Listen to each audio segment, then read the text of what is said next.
রোহিঙ্গা সংকটের একমাত্র সমাধান প্রত্যাবাসন। প্রধান উপদেষ্টা অধ্যাপক মোহাম্মদ ইউনূস ও জাতিসংঘ মহাসচিব অ্যান্তোনিও গুতেরেস গতকাল শুক্রবার কক্সবাজারের উখিয়ার শরণার্থী শিবিরে প্রায় ১ লাখ রোহিঙ্গা শরণার্থীর সঙ্গে ইফতার করেছেন। এটিকে বলা হচ্ছে পৃথিবীর অন্যতম বড় ইফতার, আর এর মাধ্যমে নতুন করে আশায় বুক বাঁধছেন শরণার্থীরা।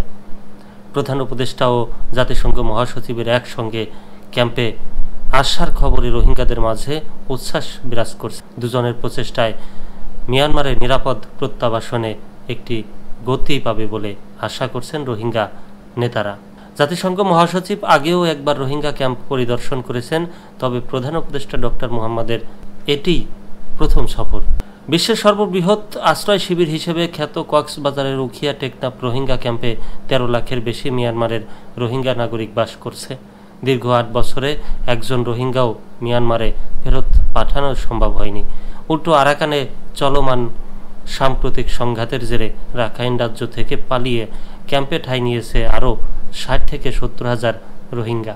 এমন পরিস্থিতিতে গত বৃহস্পতিবার ৪ দিনের সফরে ঢাকায় এসেছেন জাতিসংঘ মহাসচিব। কক্সবাজারে রোহিঙ্গা শিবিরে যাওয়ার আগে গতকাল দুপুরে ঢাকার তেজগাঁওয়ে প্রধান উপদেষ্টার কার্যালয়ে প্রধান উপদেষ্টার সঙ্গে বৈঠক করেন তিনি। ওই বৈঠকে অ্যান্তোনিও গুতেরেস বলেন, জোরপূর্বক বাস্তুচ্যুত মিয়ানমারের রোহিঙ্গাদের প্রতি সংহতি প্রকাশ করতে তিনি রমজান মাসে বাংলাদেশে এসেছেন। বৈঠকে কক্সবাজারের শরণার্থী শিবিরের বসবাসরত ১৩ লাখ রোহিঙ্গার জন্য মানবিক সহায়তা হ্রাস নিয়ে গভীর উদ্বেগ প্রকাশ করেন জাতিসংঘ মহাসচিব। তিনি বলেন, পৃথিবীতে এতটা বৈষম্যের শিকার অন্য কোনো জনগোষ্ঠী আমি দেখিনি।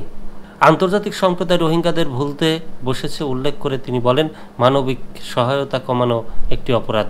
পশ্চিমা দেশগুলো এখন প্রতিরক্ষা খাতে ব্যয় দ্বিগুণ করেছে, কিন্তু তখন আবার বিশ্বজুড়ে মানবিক সহায়তা সংকুচিত হচ্ছে।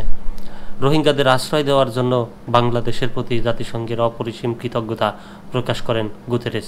তিনি বলেন, বাংলাদেশ রোহিঙ্গাদের প্রতি অত্যন্ত উদারতা দেখিয়েছে। তিনি আরও বলেন, রোহিঙ্গা জনগোষ্ঠী আমার জন্য একটি বিশেষ বিষয়।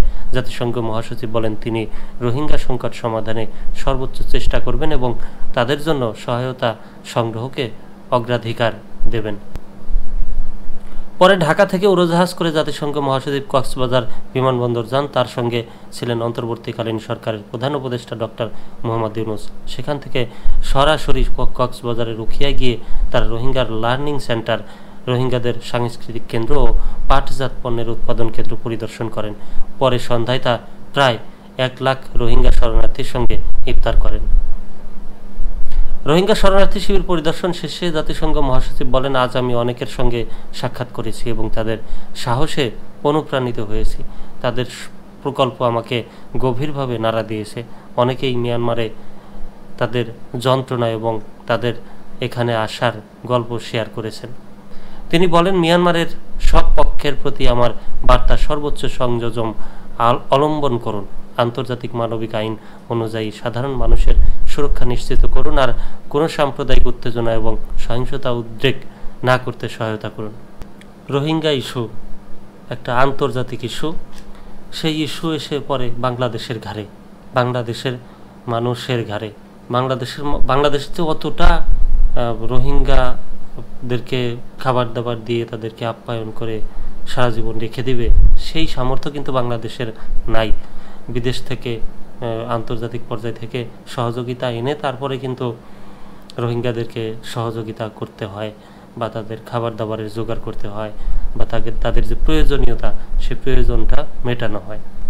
এখন জাতিসংঘের মহাসচিব বললেন যে এখন যে পরিস্থিতি, পশ্চিমা বিশ্বগুলো এখন যুদ্ধক্ষেত্রে, প্রতিরক্ষা ক্ষেত্রে অর্থ ব্যয় করছে, কিন্তু এই ধরনের মানবিক ক্ষেত্রে তারা সহানুভূতি এখন কম দেখাচ্ছে বা অর্থ সহায়তা কম করছে।